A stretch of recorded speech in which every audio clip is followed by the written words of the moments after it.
What's up, guys? Today I wanted to talk about 5 reasons why you should buy the Galaxy S22 Ultra. Been using this phone for a while now, and I want to go over some of my favorite things about this phone.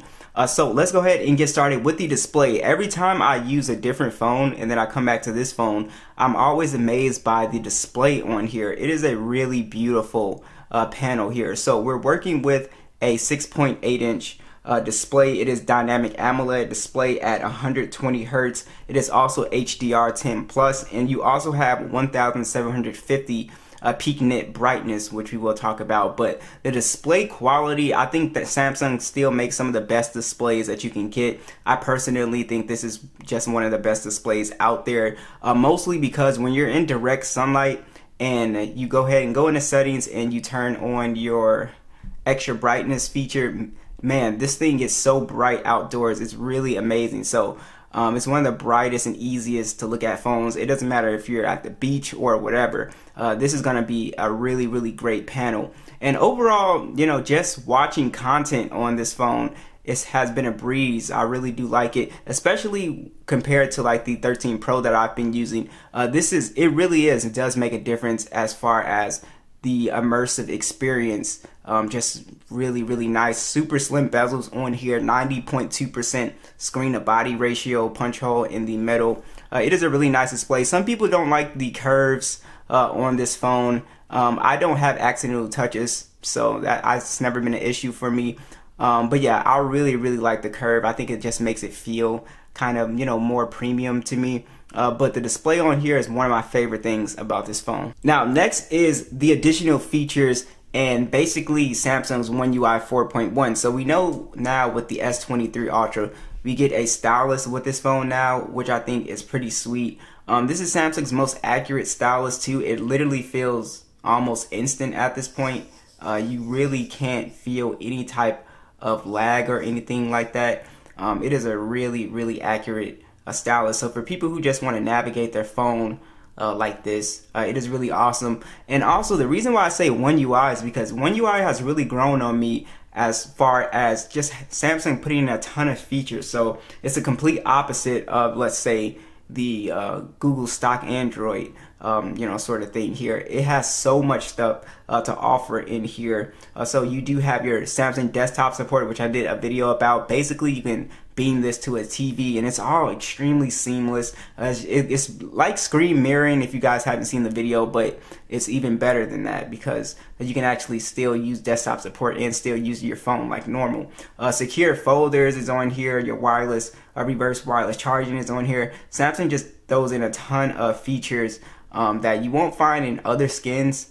So it's just one thing that I really like. One UI has just grown on me. They've really cleaned up the skin as well too, so it's very easy to navigate. And also, I think Samsung is doing the best right now as far as updates, and that's another thing we need to talk about. This phone, the S22 series and the S21 series, they will be getting 4 years of major OS updates, which makes this phone one of the longest running phones as far as software updates. So if you do buy this phone, just know you'll be able to keep it for 4 years for major OS updates and an additional 4 to 5 years of security patches.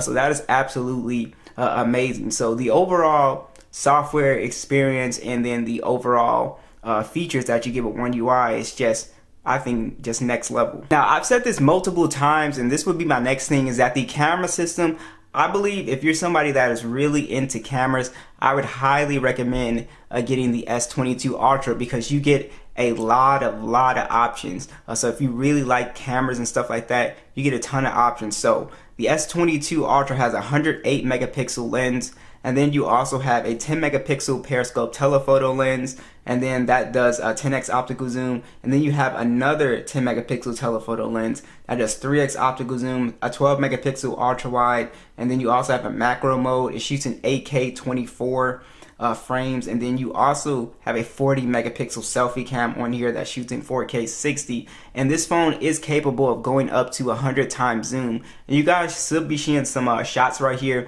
The 30 times zoom looks amazing. Obviously the 100 times zoom, you probably won't use it that much, but it's really interesting to use that to be able to see like signs from far away or something like that. I found it useful for that. The overall image quality is top notch on here. The low light photography is very good on here, and like I said, this takes some of the best zoom shots in any phone right now, in my opinion. Just the zoom shots are just awesome. I think a lot of phones are going to have to catch up with Samsung. I'm really glad that they focused on, you know, the zoom shots. But yeah, so the overall image quality, video quality is really great. I do think this camera setup is just awesome. And then Samsung, as far as the software, they just throw in a ton of stuff with the camera application that you can take advantage of. The portrait shots look great.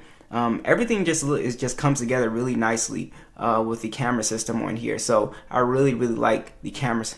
Alright, so next is the specs. Obviously, if you pay a ton of money, obviously you're going to want really good specs.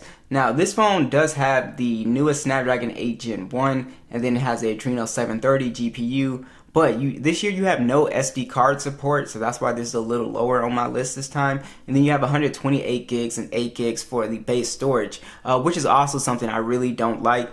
And you're kind of stuck with that option to pay that $1,200 base storage, especially if you don't have a Samsung phone to trade in.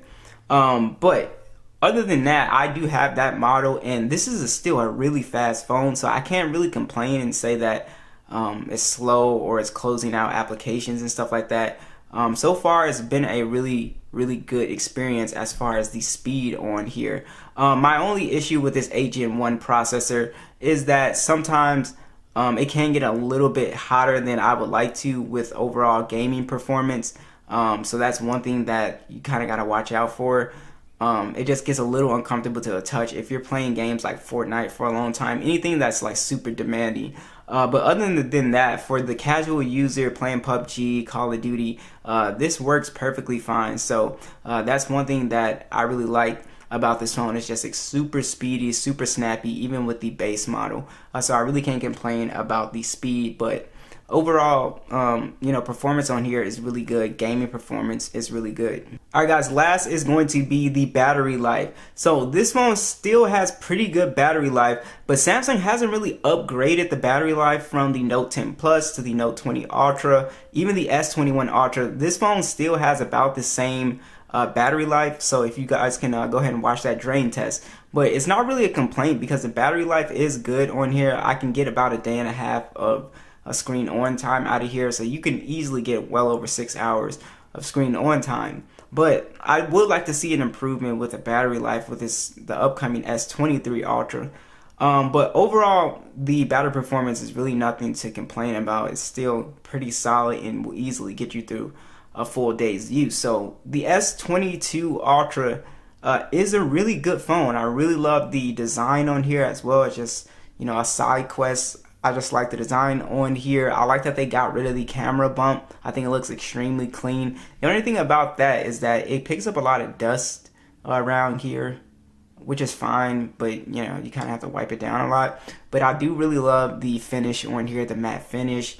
I like that it's really comfortable to hold as well too, as far as like the thickness of it. As far as like the sort of like the spiky edges, I kind of like the S21 Ultra's design a little bit more for that. But most people are gonna put a case on their phone, so it doesn't matter. But yeah, so what do you guys think of the S22 Ultra? It's a very impressive phone to me. Very impressive phone. It's one of those phones that if you buy, you really don't have to buy another phone for at least another 8 years if you want to be real. So you can keep this phone for a very long time, it's looking like. So be sure to let me know what you guys think, and I'll catch you guys in the next video.